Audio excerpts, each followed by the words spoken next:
Ever wondered how capital gain tax works in India? Well, today we're diving into the nitty-gritty of it all. Imagine this. You've sold off some property, shares, or bonds, and you've made a tidy profit. That profit is what we call a capital gain. Now, the Indian government, like most governments worldwide, wants a slice of that pie. That slice is what's known as capital gain tax. So, how does this work? Well, you have two types of capital gains, short-term and long-term. The distinction between the two depends on how long you've held on to the asset before selling it. If you've sold listed securities like shares and mutual funds within a year, the gain is considered short-term. The taxman will promptly charge you a 15% tax on this gain. But what if you've held on to these securities for over a year? Well, that's where it gets interesting.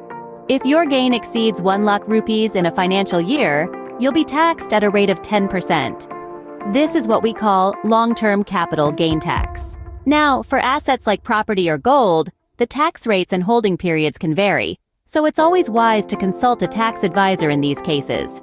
But here's the good news. There are ways to save on capital gains tax. One method is by reinvesting your gain. If you put your gain into specified bonds within 6 months from the date of sale, you can claim an exemption. However, there's a cap of 50 lakh rupees, and you'll need to keep your investment locked in for 5 years. Another tax-saving strategy is property-related. If you've made a gain from selling your home, you can invest this gain in another residential property within 2 years, or construct a new one within 3 years from the date of sale.